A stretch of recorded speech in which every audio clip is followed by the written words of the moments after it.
Isto não é um inseto. Isto não é um inseto. Isto também não é um inseto. Este aqui tem patas demais. Este aqui tem o tipo errado de asas. E este não é um inseto porque tem mandíbulas grandes demais. O termo inseto tem sido usado por muita gente para qualificar uma coisa ruim. Quando alguém não gosta de alguém, xinga de inseto. Mas para quem tem grande interesse em insetos, eles são uma coisa especial. Como muitos insetos, esses seres começam a vida como ovos. E alguns desses ovos podem ser lindos, e em algumas espécies muito coloridos, e às vezes meio esquisitos e com belos formatos.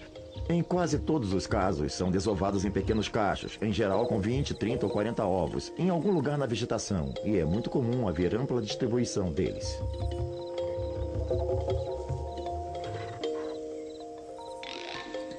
Quando o ovo finalmente choca, o que emerge é chamado de ninfa. As ninfas desses bichinhos são criaturas que, de certa forma, se parecem muito com adultos. Geralmente são apenas versões menores, mas também podem parecer bastante diferentes. As cores ainda não são bem amadurecidas. Eles têm asas, são criaturas com estruturas bem miudinhas, pequenininhas com patas e estrutura bem diferentes em tamanho e forma. Embora todos esses bichinhos miúdos tenham certa característica em comum, o que é maravilhoso nesse grupo é a variedade de cores, formas e tamanhos, comportamentos e estilos de vida. A pura diversidade. Há várias espécies no seu jardim, todo um mundo de criaturas estranhas para se conhecer. Swing and sway is sure okay, but I'll take Jitterbug any day. When I want to cut a rug, how I love that Jitterbug. Jump and jive is really killing, but Jitterbug is the most thrilling. I won't stop to drink a jug, 'cause I love that Jitterbug. Some folks go for waltz and tango, even polka too. But if you want that bingo bango, well, only Jitterbug will do. Jitter pops and jitter mamas, Jitterbug in their pajamas. Jitter stomp and jitter swing, Jitterbug is still the king. Assim que o clima esquenta suficientemente na primavera, todos os filhotes de aracnídeos começam imediatamente a emergir e haverá centenas deles agrupados em volta da cápsula do ovo. Vocês verão que logo começam a trabalhar. Surgirão pequenas teias em torno dessas cápsulas e, aos poucos, as aranhas tecerão outras por todo o jardim a fim de estabelecer o próprio espaço. Algumas pessoas reagem negativamente a isso. Quando veem grupamentos de talvez 200 ou 300 filhotes, pensam, nossa, quantas aranhas! Mas eu sei que quando esses pequenos se dispersam pelo seu jardim, certamente há um controle de insetos em níveis incríveis. Eles serão os salvadores do seu jardim. A teia é a estrutura central da vida da aranha. Tem que estar intacta para trabalhar bem. Por essa razão, ela reconstrói a teia todo dia para que fique perfeita. Basicamente, para construir a teia, a aranha estende uma linha de um ponto fixo que atravessa um espaço aberto até outro ponto fixo. Depois vai e volta sobre essa linha que se chama fio-guia, reforçando-a para ter uma base sólida de onde começar o trabalho. Depois disso, a construção se dará de forma padronizada, das pontas para o centro. Essas linhas de seda não são fundamentalmente pegajosas.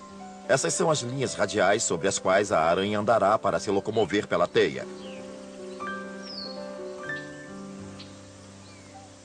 Os fios se encontram num ponto central, que é bastante reforçado.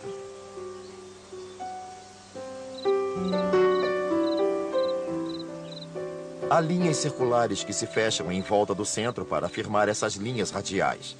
Essas linhas circulares é que, na verdade, são pegajosas.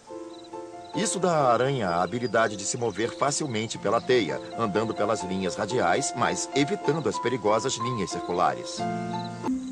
As aranhas não estão livres de se prender na própria teia. Elas não estão menos sujeitas do que qualquer outra criatura, mas são muito precisas em seus movimentos para não virarem suas próprias vítimas. Jamais saem das linhas radiais.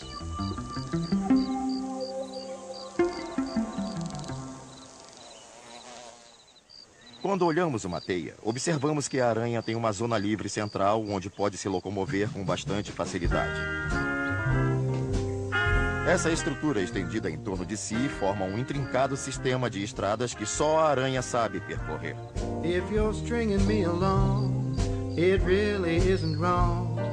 You won't hear me ever complain. As aranhas são muito sensíveis a tudo que ocorre na teia. Elas ficam lá, à espreita, as patas tocando as linhas radiais de forma a sentir qualquer vibração, por menos que seja. São tão sensíveis que podem facilmente distinguir entre uma mosca ou qualquer outro inseto e uma criatura grande como eu que esteja querendo enganá-la. Os tipos de vibração que elas espreitam são curtos, movimentos rápidos que os insetos fazem. É claro que elas não querem qualquer dano à sua teia. Construir a teia é um investimento lucrativo. Ao sentirem algo, movem-se rápido e imediatamente injetam veneno na presa de forma a paralisá-la. E em seguida, a mumificam, digamos assim, envolvendo-a em seda para que não haja qualquer dano à teia. Deixam-na lá, inerte, voltam à beirada e aguardam a próxima vítima. Beija-flores e outros pássaros atacam seletivamente por causa das teias. Roubam as teias para usá-las como material de construção de ninhos. Essa rede é cerca de 5 vezes mais forte do que o aço. É um material forte, elástico, que se compacta facilmente. No caso dos beija-flores, é assim que eles fazem seus belos ninhos abaulados. Quando chega o inverno, é hora de as aranhas desovarem. Para proteger esses ovos, elas os embrulham numa espécie de saco de seda. Isso os deixa secos e confortavelmente protegidos do pior que o inverno possa proporcionar. Já que a maioria dos aracnídeos adultos não sobrevive ao inverno e muitos morrem quando o outono chega, embrulhar esses ovos é o único cuidado maternal que o aracnídeo sabe oferecer.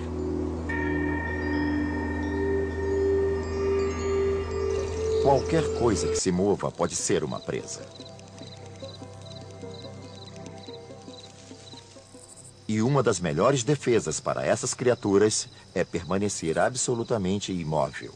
Se não se moverem, os predadores não as localizarão. Por isso, esses aracnídeos podem nem saber que eles estão ali. Mas se tiverem um pequeno deslize e mexerem uma pata, pode ser fim de jogo. Se você pensar bem, o jardim é um mundo em miniatura onde ocorrem diferentes tipos de atividades.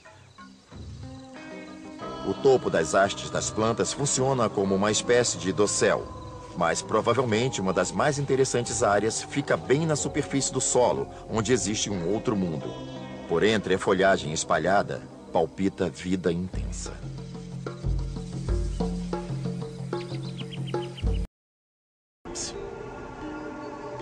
Mesmo no meio do inverno, as formigas não congelam. Sobrevivem dentro de suas colônias protegidas do frio. E quando o sol começa a aquecer o solo, elas começam a se agitar.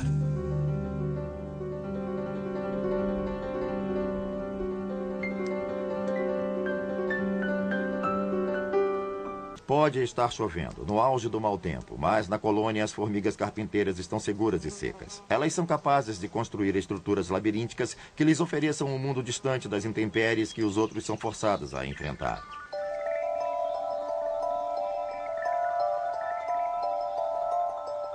As formigas carpinteiras são chamadas assim porque constroem casas de madeira. Elas escavam um túnel até uma velha cavidade ou um tronco. Suas colônias podem se estender por 50 a 60 centímetros. Elas conseguem essa proeza porque têm mandíbulas tão poderosas que mastigam até as fibras da madeira. Elas não comem a madeira, elas escavam para criar sua colônia. Existe um predador particularmente estranho e insuspeito do qual uma colônia pode ser vítima. Outras formigas. Principalmente as formigas amazonas, mestras em sequestrar as larvas das inimigas. Não, elas não pretendem comê-las. Elas procuram escravas para o seu jugo. Elas criam as larvas como suas e quando estas se tornam adultas, são colocadas para trabalhar na colônia. As formigas sequestradas não sabem que foram roubadas de sua família e se tornam escravas de suas novas amas.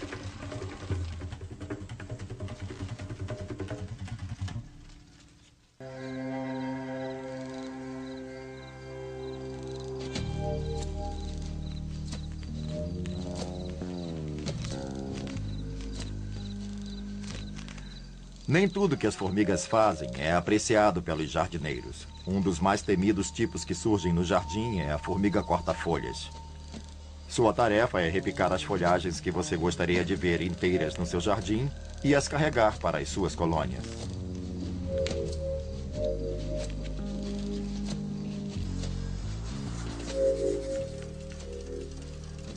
Quase não se pode culpá-las por esse trabalho, porque apenas fazem o mesmo que os jardineiros. Constroem seus próprios jardins, só que abaixo da superfície. Elas arrastam os pedaços de folha para a sua colônia e as depositam em câmaras que são jardins especiais para cultivo de fungos. Elas não comem essas folhas. Elas usam essas folhas como base onde crescerão fungos, porque o que elas comem são os fungos. E para fazer grandes jardins, precisam de muitas folhas.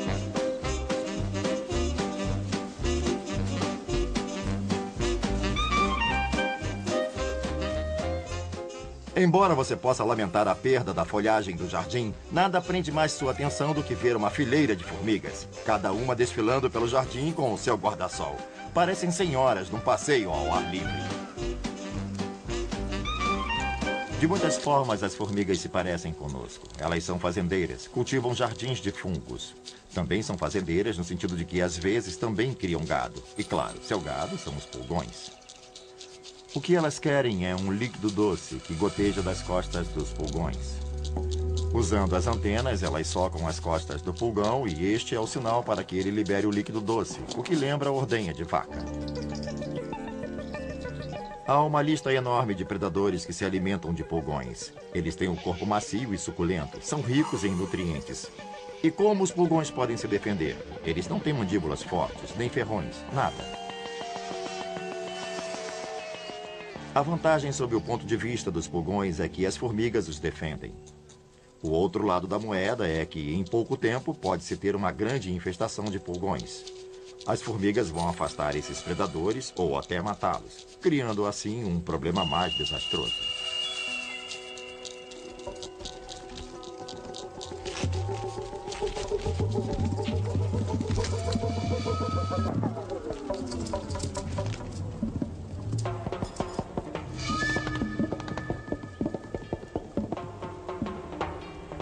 Um dos predadores de pulgões mais conhecidos é a joaninha. Elas são de fato excelentes predadores. Têm estrutura de um tanque. Implacáveis consumidoras.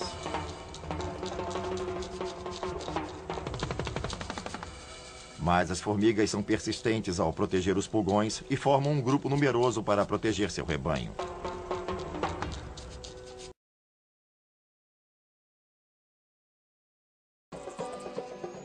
As criaturinhas embusteiras costumam ter uma aparência estranha, porque parecem parte de uma planta. E o motivo disso é que elas gostam de se esconder em áreas de grande trânsito, como sobre uma flor, aonde muitos insetos virão para se alimentar do néctar. Ali elas esperam que alguém caia nas suas garras.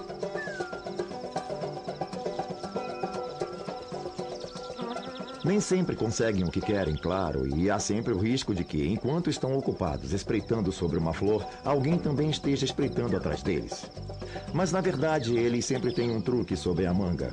Esses embusteiros, como diversas outras espécies, lançam um terrível spray tóxico e faz ao atacante uma surpresa bem desagradável.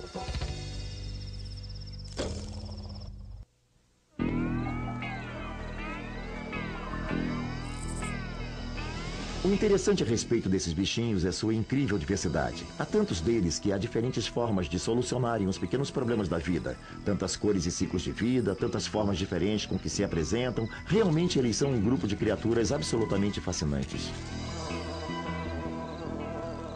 É isso que atrai para o seu jardim uma coisa maravilhosa. Se você olhar bem de perto, há uma boa chance de encontrar um outro bichinho miúdo, uma outra criatura fascinante sobre quem aprender.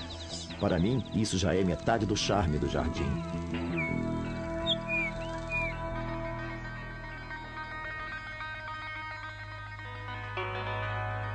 Há mais de 80 mil diferentes espécies de percevejos, e algo em torno de 8 a 10% de todas as espécies de insetos são desse tipo. Eles possuem diferentes incríveis formas e funções, e ocupam quase todo tipo imaginável de nichos terrestres e aquáticos.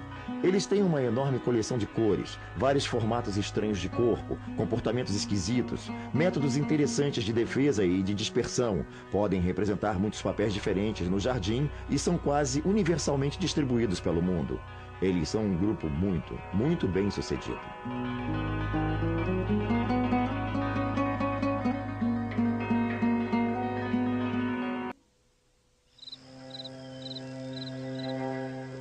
Esses insetos são tão específicos que, na verdade, deveríamos usar um termo mais técnico ao nos referirmos a eles, pois são insetos da ordem Hemiptera.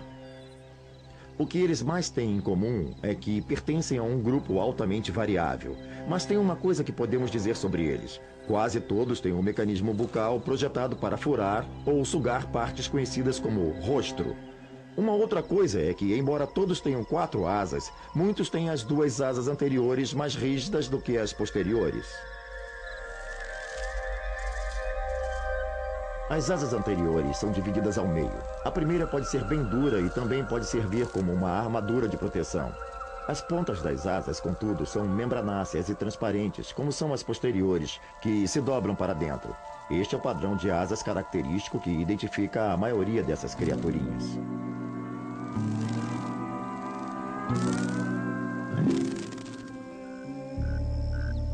Se você os comparar, por exemplo, com um besouro, verá um sistema diferente, em que as asas dianteiras são bastante rígidas, quase como placas de metal. Não são suficientemente membranosas para que batam como as outras. Ao invés disso, elas formam uma estrutura rígida que pode ser usada para pairar e como elemento direcional.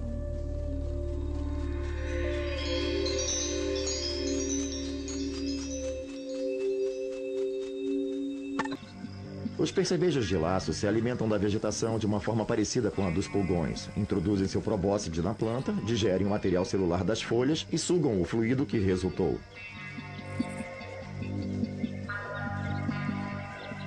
O que é interessante no caso dos percevejos de laço é que eles mostram um comportamento maternal.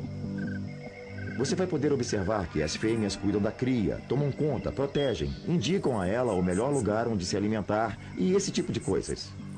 Mas a hora em que são mais absolutamente eficientes é quando defendem os filhotes contra algum predador.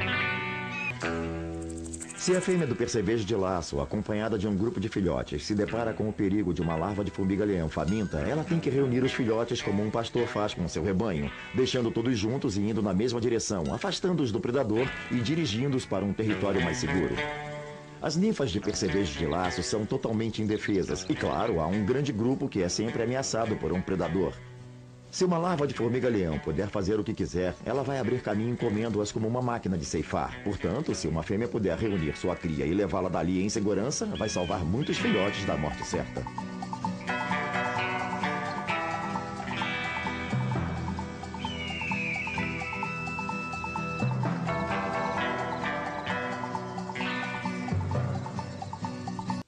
Criaturas de corpo macio, como as lagartas, são logicamente presas ideais para muitos pequenos predadores. Elas têm um conteúdo cheinho de líquido e não têm uma estrutura que funcione como armadura ou defesa para se proteger. Então, quando um percevejo predador introduz as partes da sua boca numa lagarta, faz furos com facilidade.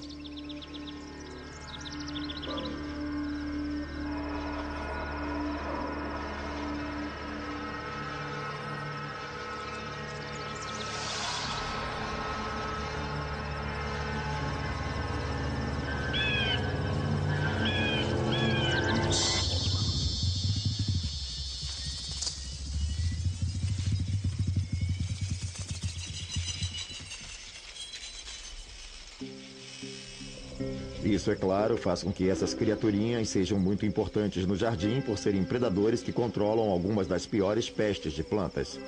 As lagartas, como é sabido, podem ser muito prolíficas no jardim. Podem abrir caminho destruindo uma boa parte do material do seu jardim. E percevejos podem ser sua melhor defesa contra elas. Não existe um percevejo específico que possa fazer esse trabalho sozinho.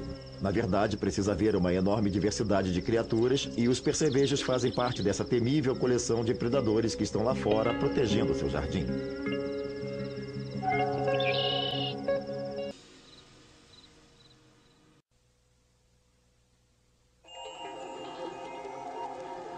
Todos os anos, milhões de abelhas cruzam o céu à procura de um novo lar. Surpreendentemente, elas abandonam a proteção e segurança da sua colônia sem ter a menor ideia para onde estão indo. Apenas sabem que está na hora de enxamear. Na primavera, as abelhas são as primeiras criaturas a surgirem em cena. Isso porque sua colônia sobrevive anos e anos. Quando o tempo começa a esquentar, milhares, na verdade milhões de abelhas adultas abandonam suas colmeias, ansiosas para começar a trabalhar. As abelhas fazem a parte mais difícil da polinização, logo no início da estação. Isso significa que as coisas que afloram mais cedo, como macieiras e outras árvores frutíferas, terão com certeza polinizadores, porque um grande número de abelhas sobreviveu ao inverno e já estão todas prontas para deixar a colmeia e cumprir sua tarefa quase instantaneamente. Se você quiser produzir frutas, vai precisar muito das abelhas para fazerem um serviço, principalmente se por acaso tiver um pomar. Isso demanda um esforço imenso por parte das abelhas. E é claro que as abelhas são perfeitamente adaptadas a este trabalho. Tudo nelas é projetado para um único propósito: encontrar e explorar plantas florescentes. A maioria das pessoas sabe que os cães possuem um olfato apurado, mas de uma certa forma o olfato das abelhas é ainda melhor. Aliás, ele é tão bom que os militares americanos estão fazendo testes para ver se podem ser usadas para detectar explosivos e minas terrestres. É tão aguçada essa habilidade de detectar odores que na primavera elas podem rastrear um pomar a quilômetros de distância. Boa parte do sentido do olfato está associada à antena, para ser exato na parte posterior dela, mais próxima à cabeça. É aí que elas têm muitos receptores químicos. Elas também possuem o sentido do paladar. Como olfato e paladar são sentidos interligados, elas têm receptores na língua e, da mesma forma, elas podem ter receptores químicos no corpo todo, mas a maior parte está mesmo na antena. O sentido do olfato nas abelhas é todo voltado para aquilo que seja do seu interesse. Acontece que as flores que atraem as abelhas são geralmente as que nós também achamos atraentes. Possuem fragrâncias que indicam que ali pode estar uma boa fonte de néctar. Mas a acuidade olfativa das abelhas não se limita às flores. As abelhas possuem receptores específicos que as ajudam a pegar presas na água, que capturam sofregamente com sua língua em forma de canudo e levam para a colmeia. As abelhas possuem uma ligação muito forte com os seres humanos, pois damos a elas um lar perfeito. Construímos colmeias retangulares em seções e ainda fornecemos a base para que construam seus favos de mel, as molduras. Costumamos pensar em abelhas como criaturas domésticas, mas nem sempre é o caso. As abelhas vivem num ambiente natural há milhões de anos e a cada ano centenas de colônias retornam para a natureza.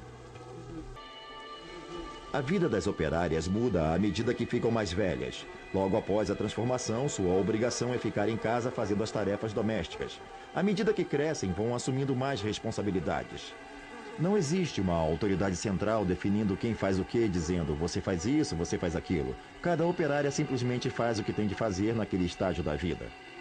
Quando a operária já é adulta, ganha funções externas. Então, ela começa a sair da colmeia e a vivenciar um mundo novo.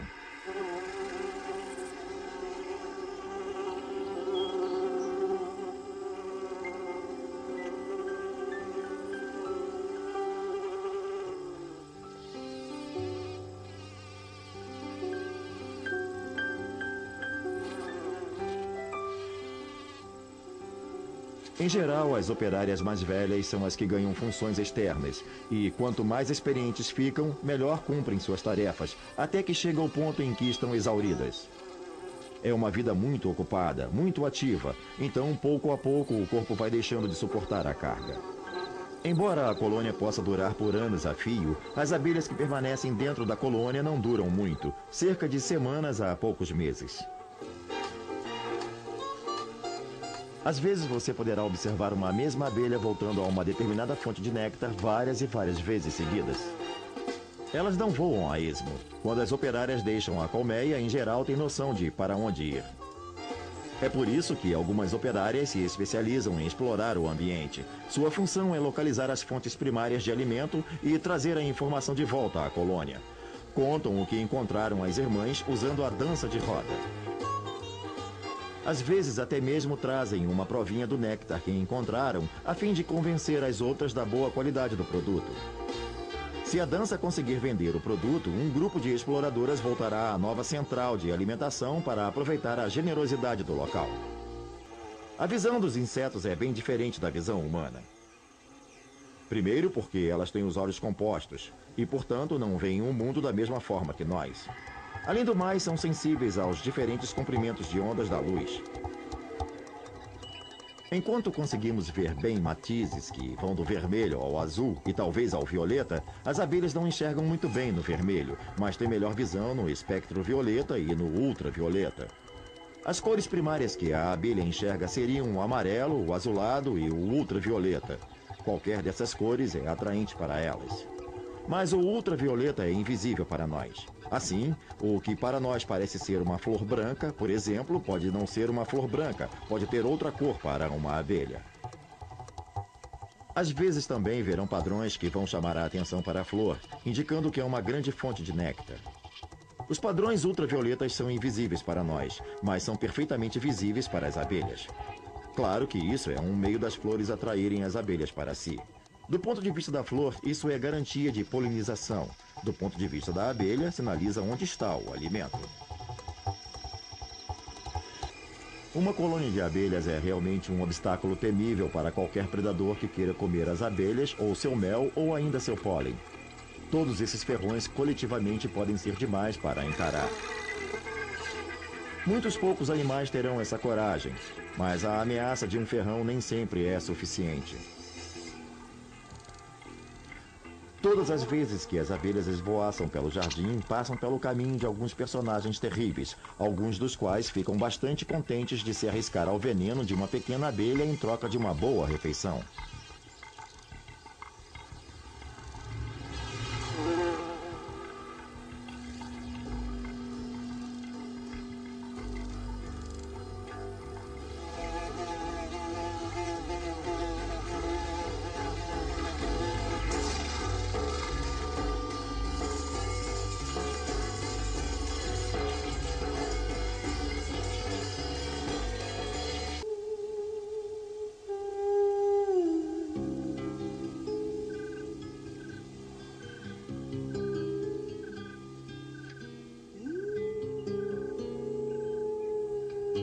Quando as noites esfriam e ficam mais curtas, as abelhas ficam cada vez menos tempo longe das colmeias. Quando o frio vem para ficar, passam o tempo inteiro aconchegadas na colônia, uma bem juntinha da outra para se aquecerem, esperando suportar o açoite perverso do clima.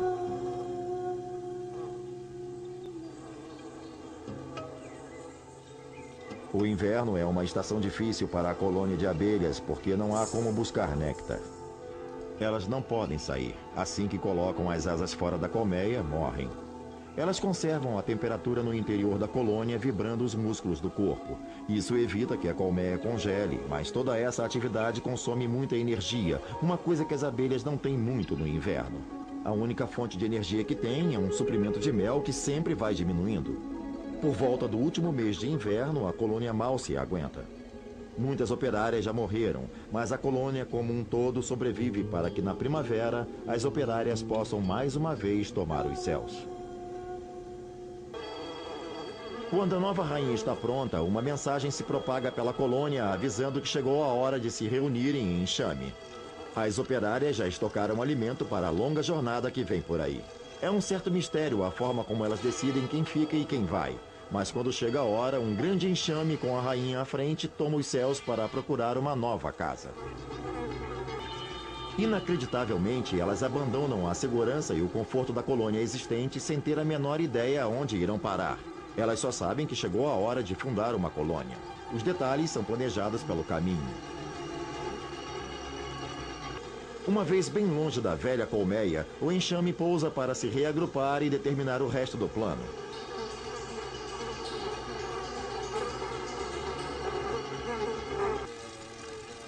As abelhas não são muito bem adaptadas para voar no frio ou na chuva. Elas precisam de muita energia para voar, para enfrentar o mau tempo. As operárias exploradoras têm que ser corajosas e firmes. Na verdade, a sobrevivência da colônia depende do sucesso delas, e por isso continuarão procurando enquanto puderem. Mas se a chuva por acaso apertar, elas não terão escolha a não ser procurar um abrigo e esperar a tempestade passar.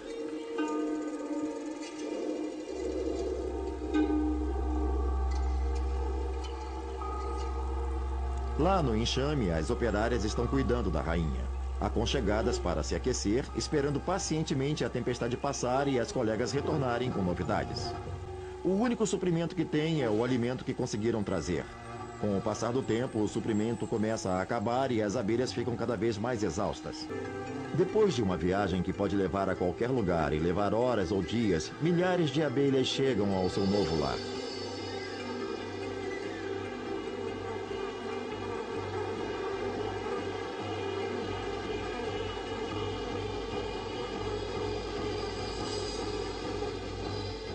Rapidamente, as abelhas começam a trabalhar, preparando o local para a futura colônia.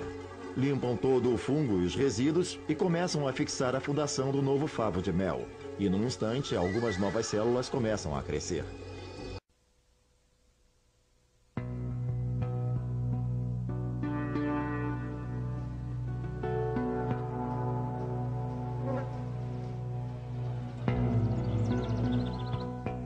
Flores e borboletas são coloridas pelo mesmo motivo: reprodução. O objetivo aqui é o jogo do acasalamento. E, como num show brega de Las Vegas, quanto mais coloridas e chamativas forem, melhor.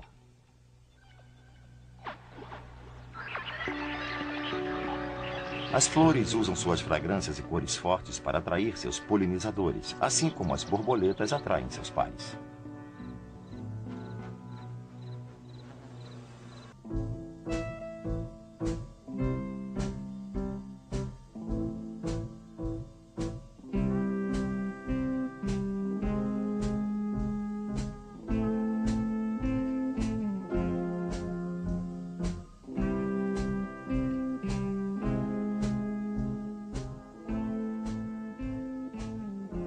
Elas são apenas máquinas comedoras. Elas parecem minhocas com pernas. Mas as lagartas são o estágio juvenil das borboletas, que é o estágio no qual sua função é acumular nutrientes para, no final, se transformarem em adultas aladas. Elas têm apetite voraz e sua única motivação é comer, comer e comer cada vez mais.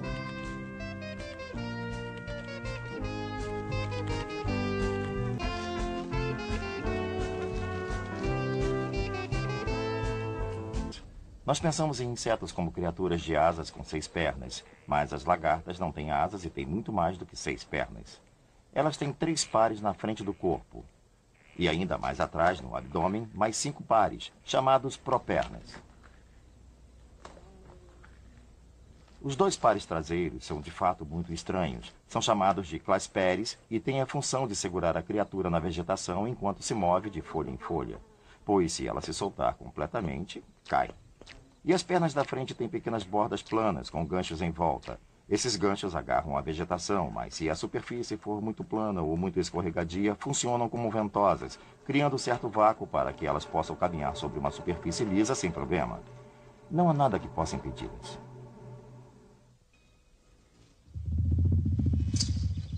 A passiflora contém substâncias tóxicas, alcaloides e glicosídeos, o que a protege de ser devorada. Mas diversos tipos de lagartas não apenas se alimentam da planta, como também tiram vantagem de suas defesas para se proteger. Ao devorar uma planta, elas acumulam algumas substâncias químicas em seus tecidos e se tornam venenosas. Contudo, não é suficiente serem apenas tóxicas. É importante anunciar e, para isso, desenvolvem cores vivas que atuam como uma advertência dizendo: fique longe, o sabor é ruim. Predadores famintos ignoram este sinal de perigo.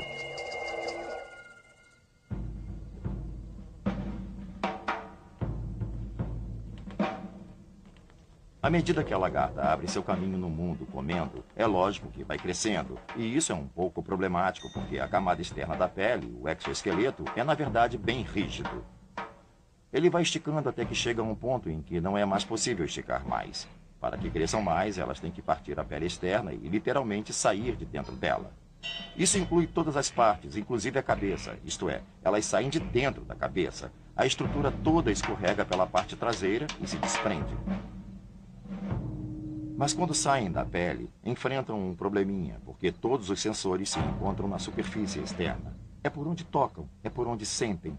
Até seus olhos têm que ser mudados. Isso significa que elas têm que desenvolver toda uma nova camada de receptores por baixo da pele.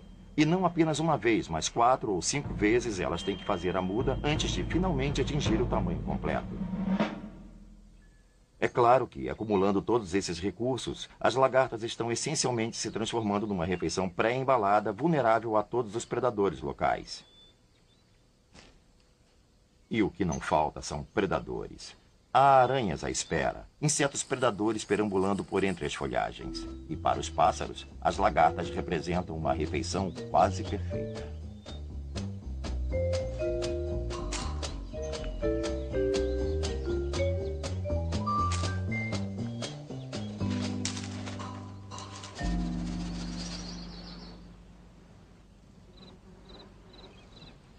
As lagartas, contudo, não são indefesas. Muitas são cobertas por um revestimento espesso de pelos eriçados que fazem com que sejam indigestas, e às vezes elas têm até substâncias tóxicas que transformam esses pelos em urticantes.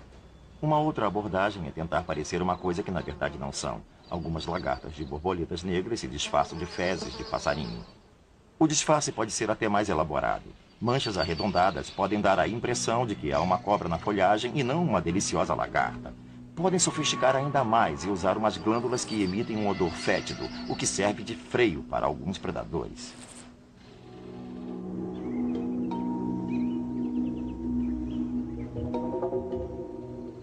No início do verão, aquelas que conseguiram afugentar os predadores e se alimentaram para prosperar suficientemente, podem mudar a pele uma última vez e entrar no estágio de pupa ou crisálida. A lagarta se pendura de cabeça para baixo e inicia uma série de contorcionismos, se retorcendo e se espremendo até sair da pele velha e revelar uma nova superfície ao mundo.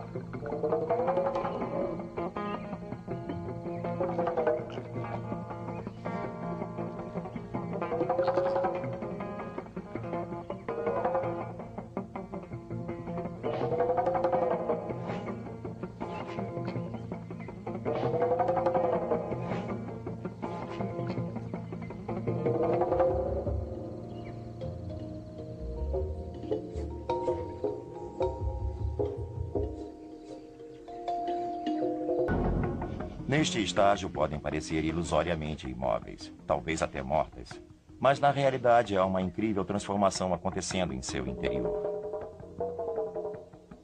Internamente, as partes do corpo que um dia foram uma lagarta estão sendo agora convertidas numa sopa de elementos desfeitos e depois reorganizados para formar um novo indivíduo novinho em folha. É como pegar uma caminhonete, desmontá-la na garagem e depois remontá-la como um batmóvel. E por todo o tempo, ainda estar atento ao que está se passando no mundo exterior.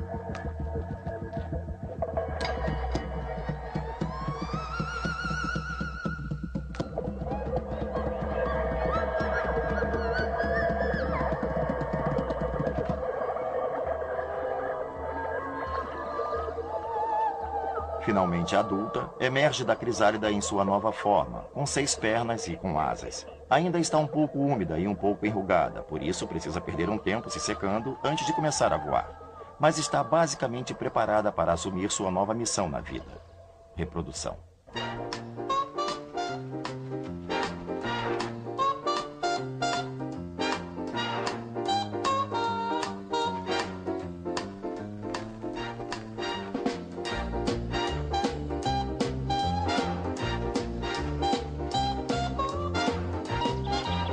A vida das borboletas é curta. Em geral, não vivem mais do que 10 a 12 dias. Essencialmente, as borboletas são gônadas coloridas e aladas. À noite, virtualmente, nenhuma borboleta é ativa. Elas procuram um local seguro onde se recolher, fecham as asas e não se movem. É nessa absoluta imobilidade que está a maior segurança contra predadores. Elas não podem mesmo perambular por ali porque, em temperaturas mais baixas, seu metabolismo se torna lento e elas ficam imobilizadas.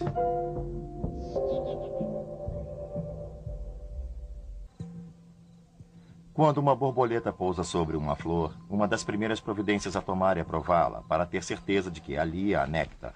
Ela basicamente estende as patas frontais em direção à flor, porque seus receptores gustativos ficam nas patas dianteiras.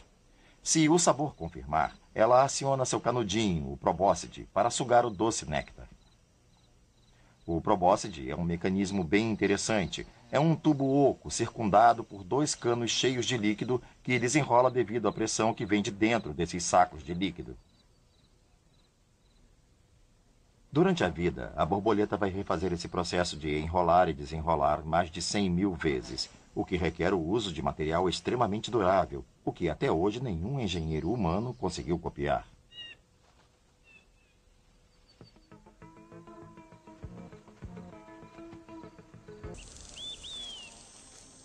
Nós entendemos que um inseto ou outra criatura que se alimente de plantas deve ser relativamente indefeso. Se for herbívoro, não é estruturado para lutar. Em algumas ocasiões, eles se protegem de criaturas que querem comê-los, se misturando ao ambiente. Às vezes, o que você vê é um monte de criaturas imitando elementos comuns do seu ambiente. E muitas vezes, são as plantas as imitadas. Muitos besouros do espinho acabam realmente parecendo espinhos. Os besouros do espinho já têm uma espécie de corcova característica, mas quando se organizam um pouco mais e atingem o máximo de alerta, acabam parecendo mesmo um espinho. Quando você vê uma pequena colônia deles sobre um ramo, vai pensar que está olhando uma haste de rosa ou uma ramada espinhosa. Apenas quando eles se movem é que você descobre que não são espinhos.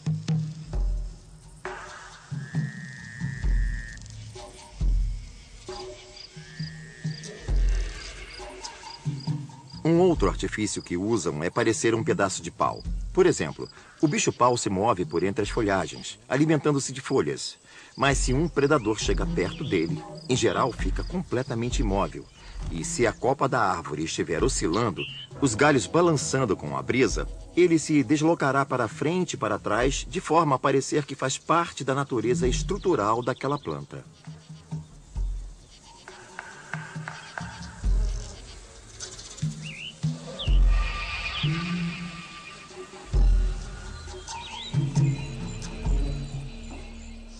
Poucas lagartas têm algo parecido.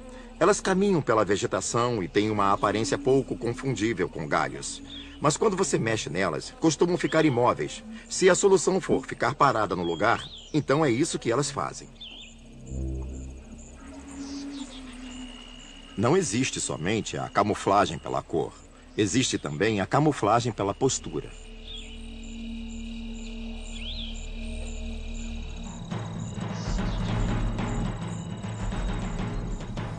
Para muitos insetos voadores que passam o tempo em árvores, também é bom parecer casca de árvore. Aliás, grande número de mariposas tem a parte inferior das asas coloridas. E quando as fecham ao descansar, vemos uma estampa malhada de verde e marrom e talvez algumas riscas prateadas aqui e ali que as fazem parecer sulcos do caule. Elas podem virtualmente desaparecer.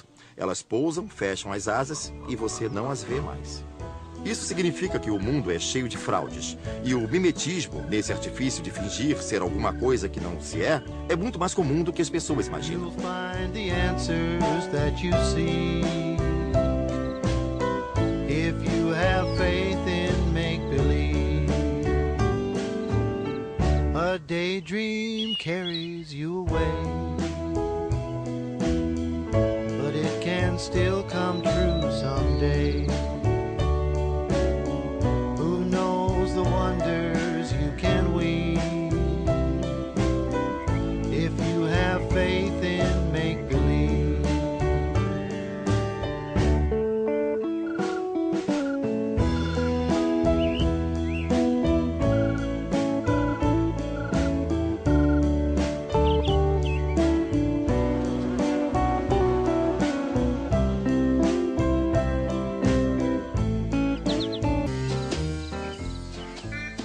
Mimetismo é o que os insetos usam para parecer o que não são. Há muitas razões para se fingir ser uma outra coisa. Muitas criaturas, por exemplo, tentam tirar proveito da proteção que lhes dá para parecer algo mais perigoso do que são. Existem moscas, por exemplo, que parecem vespas ou abelhas. É bom parecer com elas porque têm ferrões. E moscas não. Para imitar uma abelha, é preciso ter uma cintura mais larga, talvez um corpo com pelugem e o jeito típico de se mover da abelha.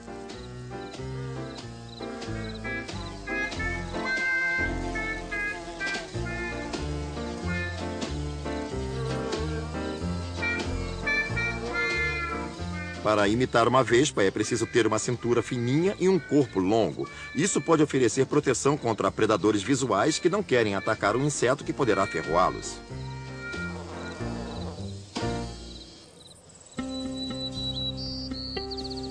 Ao olhar uma criatura como o inseto, você também precisa entender que ele tem diferentes estágios no ciclo de vida. É comum que a mesma espécie imite diferentes partes do mundo em que vivem nos diferentes estágios. O ovo, por exemplo, é uma coisa ainda pequena e difícil de se ver. E se for possível parecer como se fossem pequenas protuberâncias na vegetação, ou imitar ter pelos, ou alguma coisa assim, por que não o fazer?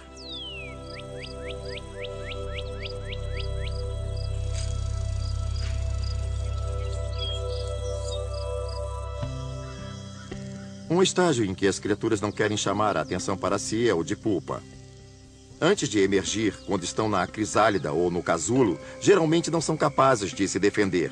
Elas sabem voar, mas não sabem andar. Mal conseguem se mover. É nessa fase que são realmente muito vulneráveis. Então, se uma criatura puder parecer uma folha morta ou um resíduo no chão do jardim, uma coisa que o predador não olharia duas vezes, ela tem muito mais chances de sobreviver. Elementos comuns do meio ambiente nem sempre são só folhas e galhos. Fezes também são habituais de uma forma ou de outra no seu jardim. Algumas criaturas desenvolveram um formato semelhante a excremento de aves, de maneira a parecer menos saborosos aos predadores em potencial. No momento, a criatura está se movendo, quando sem querer chama a atenção do predador. Quando este chega perto, deixando clara sua presença, a criatura estanca e ele pensa, eca, aí vai embora. Depois, quando a área estiver limpa, o imitador vai embora também. Quando pegamos uma criatura e a isolamos, olhamos e pensamos, como pode sua coloração ser utilizada como camuflagem? Como é possível não ser vista?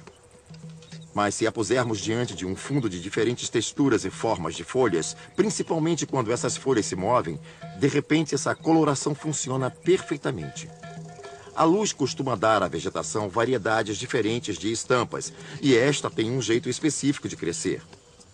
Quanto mais o animal consegue imitar e fragmentar os matizes das cores, e se fizer o mais disfarçado, mais é possível desaparecer. Há espécies de criaturas que são sociais. Vivendo em grupos, conseguem se exibir melhor do que o fariam individualmente. Um indivíduo pode ser pequeno e relativamente indefeso, mas coletivamente, com vários parentes, pode parecer maior e talvez mais agressivo. Vê-se muito isso com os vespões.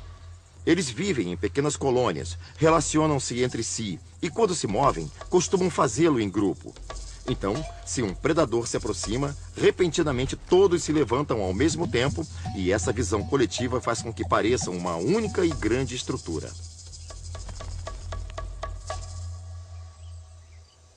Dizem que imitação é a forma mais sincera de lisonjeio. Mas quando se trata de mimetismo no jardim, algumas criaturas não se satisfazem em imitar a aparência ou o som de outras. Querem ter o mesmo cheiro. Por exemplo, muitas orquídeas produzem perfumes poderosos com a intenção de atrair possíveis polinizadores. Mas para dar certo, tem que recender de forma a que polinizadores se interessem.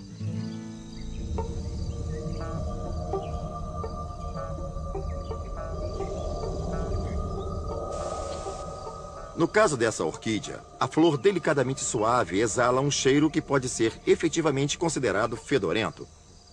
Ela libera um cheiro forte que lembra a carne podre.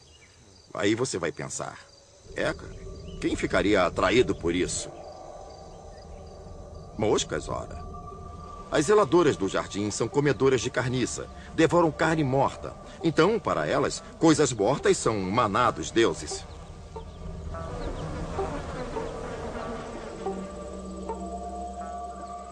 Outras plantas, como esta estapélia, vão ainda mais longe. Elas são fétidas e também parecem carne. Elas mimetizam a cor, a textura, tudo, tudo. Isso é irresistível para as moscas. As moscas voam para elas e, no processo de procurar o local certo para desovar, acabam polinizando a flor.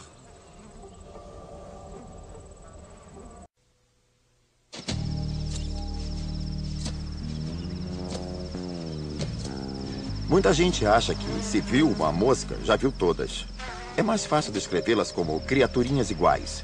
Mas, na verdade, existem centenas de milhares de espécies diferentes de moscas. E a maioria tem um papel importante no seu jardim. Contudo, há moscas de diversos formatos incomuns. Coisas delicadas como mosquitos e as moscas guindastes. Se olhar atentamente, vai ver que elas só têm 2 asas. Menores ainda do que as moscas guindaste são as diminutas criaturinhas conhecidas como moscas das frutas. O motivo pelo qual as moscas causam tanto impacto no jardim é que elas são abundantes. E essa enorme quantidade de moscas está lá quase por uma única razão.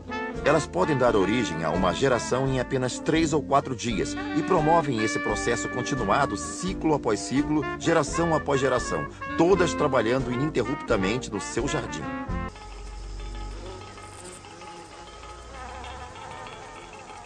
As moscas salteadoras, na verdade, são uma espécie que pode até se alimentar de outras moscas. São tão rápidas e fazem tantas manobras que conseguem agarrar outras moscas no ar. Guloseimas bem razoáveis. Aliás, conseguem agarrar quase todos os insetos. Não são seletivas. Se podem comer, abocanham.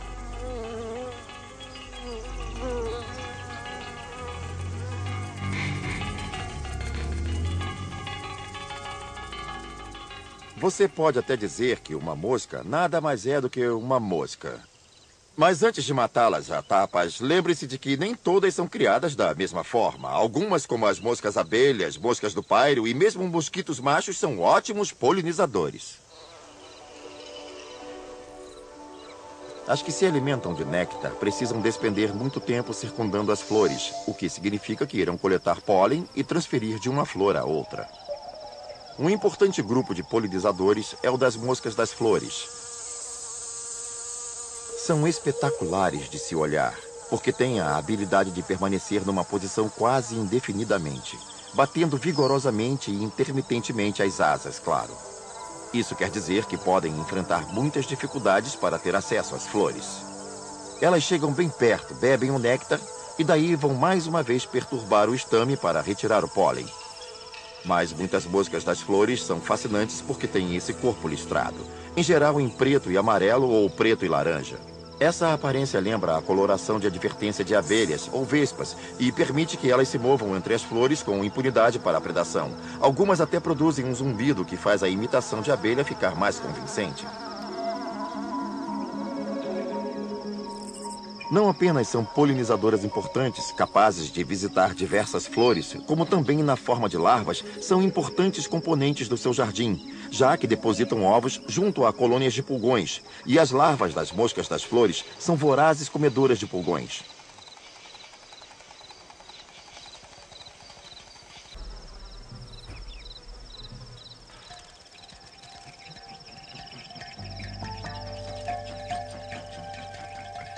Moscas e larvas de moscas vivem nos lugares mais estranhos, em montes de estercos, fezes de cachorro e até embaixo d'água.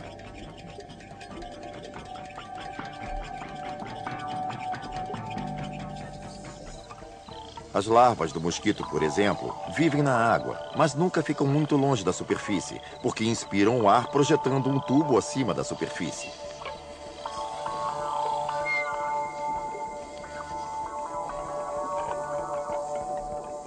Para se alimentar, elas emergem e apreendem micro-organismos, enquanto tentam evitar que elas próprias virem comida. Isso perdura por 3 ou 4 dias quando elas finalmente emergem.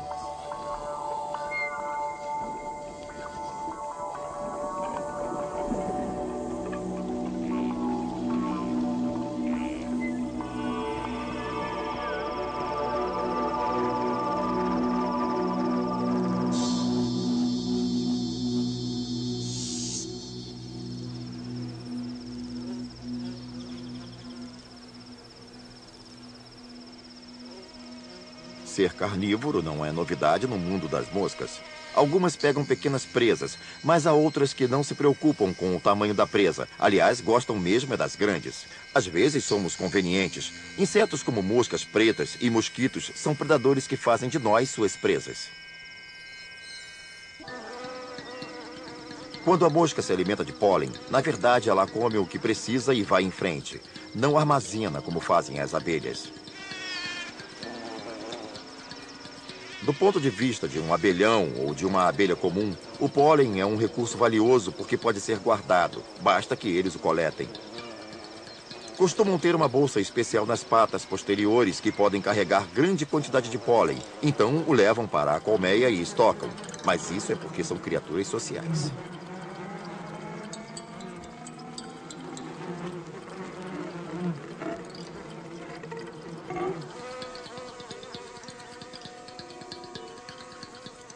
Moscas, contudo, são bastante solitárias. Não há indícios de ordem social no universo delas. Quando uma mosca come pólen, está cuidando de se nutrir apropriadamente para que, ao desovar, o ovo tenha o máximo de nutrientes necessários ao seu desenvolvimento. As verdadeiras moscas não planam, elas nunca planam. O método delas de voar é bem mais vigoroso. Elas batem as asas muito mais vezes por segundo do que muitos outros insetos parecidos. Se você as comparar a uma libélula, verá que esta poderá voar mais rápido, mas demora mais a tomar velocidade. E qualquer um que já tenha tentado achatar uma mosca sabe que num milésimo de segundo pode perdê-la, vê-la voar e sumir.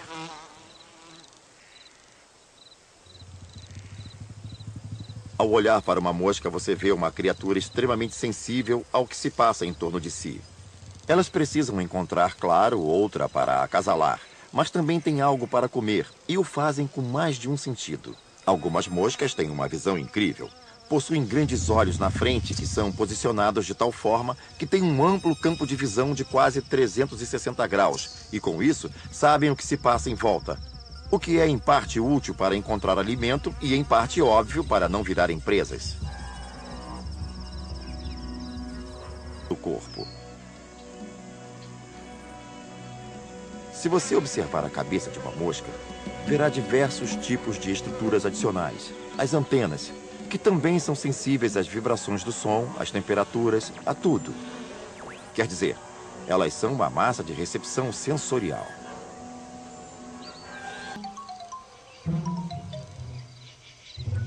Ao contrário do que muita gente possa pensar, os insetos são um grupo bastante perspicaz.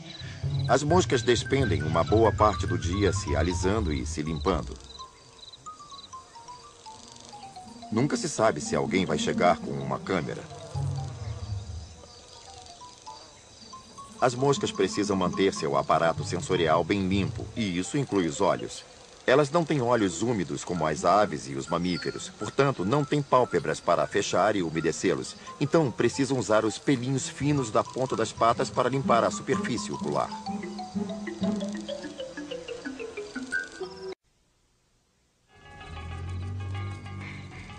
As lagartas de mariposas são comedoras vorazes. Elas invadem a sua vegetação.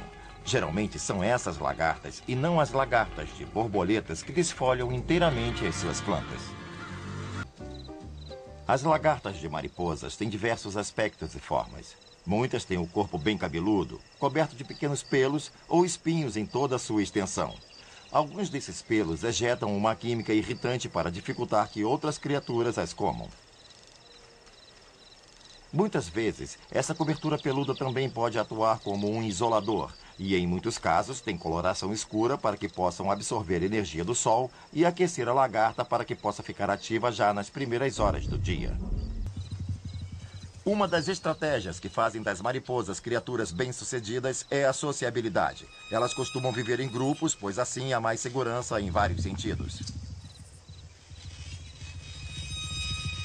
Uma das coisas que se pode fazer em grupo, por exemplo, é construir uma grande estrutura que um único espécime jamais seria capaz de fazer sozinho. As lagartas de tenda constroem grandes massas de seda em árvore, que formam como uma tenda sobre as colônias. Então, quando não estão comendo, em geral durante o dia, ou quando não querem apenas evitar o sol e os predadores, ficam todas dentro da tenda, agrupadas num galho com essa grande estrutura de seda em torno delas.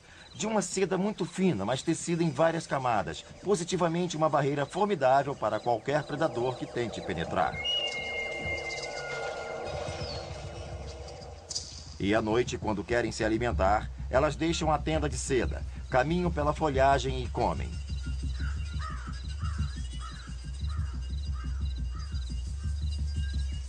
No final da estação, se você encontrar uma dessas tendas, vai observar que há um volume de material escuro dentro. Na verdade, são as mudas velhas que elas retiraram e um monte de dejetos fecais. No final, essas tendas viram a lata de lixo delas.